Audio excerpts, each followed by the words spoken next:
Hello everyone, this is Tengu Ru, and welcome back to another Bloodborne boss drawing. We started our journey through the Hunter's Nightmare in the last episode, and defeated Ludwig, the Accursed. I was originally planning on drawing another boss first, but everyone in the comments convinced me to save that one for the end. We begin our exploration of the research hall, and as we ascend the spiraling staircases, we are faced with the gruesome experiments that the Healing Church conducted on humans in an attempt to create a being capable of communing with the Great Ones. Patients with enlarged and deformed heads run rampant in this area, cursed to forever wander these nightmarish halls.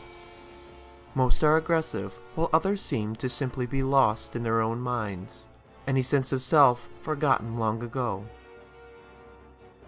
Making our way to the top, we were able to realign the staircases to access the Lumen Garden, where our next boss awaits. As we enter the room, the living failures emerge.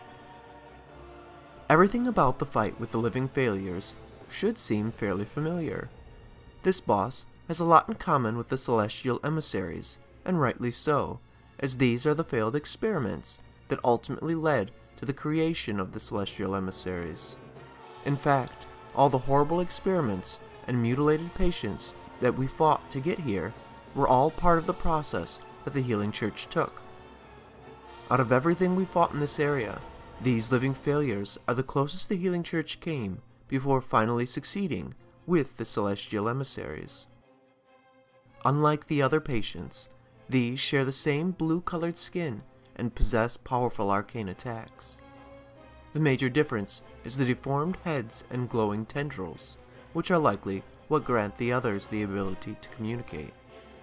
Despite being failures, however, these enemies are considerably more difficult than their successors were. Only 4 of them will ever spawn in, but they hit much harder physically, and their arcane attacks are considerably more powerful. They are slow and easy to separate, so use that to your advantage. When defeated, it will respawn eventually, but it does give you a little time to deal with the rest of them. You can also use heavy weapons to stagger them, and bolt to play into their weaknesses. After a little while, you'll notice all the living failures stop and raise their arms up to the sky as it grows dark. A shower of arcane meteors will rain down from above, which will be difficult to avoid if you are out in the open. There are fortunately a couple easy ways to mitigate them entirely. One method is to use the giant plant in the middle of the arena to block the meteors. They always fall from the same direction, so you can plan out your cover if you keep track of where you are. Another option, if you are close enough, is to run to the locked door at the opposite end from where you entered. There is a space by the door that will always be devoid of meteors, but it can be difficult to make the run in time if you aren't close enough. The third option is to use the lock shield, a weapon that can be picked up in the research hall. This shield has incredible resistance to arcane attacks, and will be able to completely block the meteors or the boss's other arcane attacks. It seemed given to show the lock shield in the drawing, given its applications here.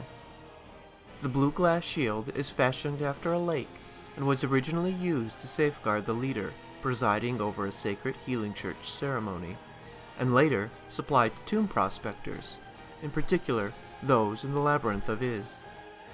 For our weapon, I thought it would be a good idea to pair it with another church weapon, so I went with the church pick.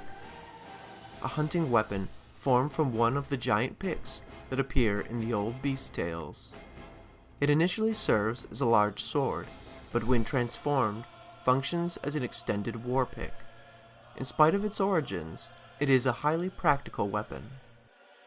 I ended up going with the decorated hunter set for our attire. Like its name suggests, it was decorated with brass trinkets and worn by the hunters of long ago. At the time, some hunters believed that certain metals would ward off beast blood. On a night of the hunt, it is no wonder that people would resort to superstition. With another boss drawn, we are ready to press deeper into the nightmare. We picked up an astral clock tower key from the living failures, and it will take us directly to the next boss fight. Lady Maria is next, and I know a lot of you have been looking forward to this one.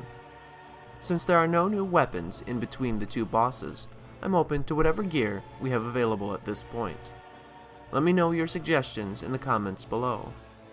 As always, thank you so much for watching, and I hope to see you in the next video.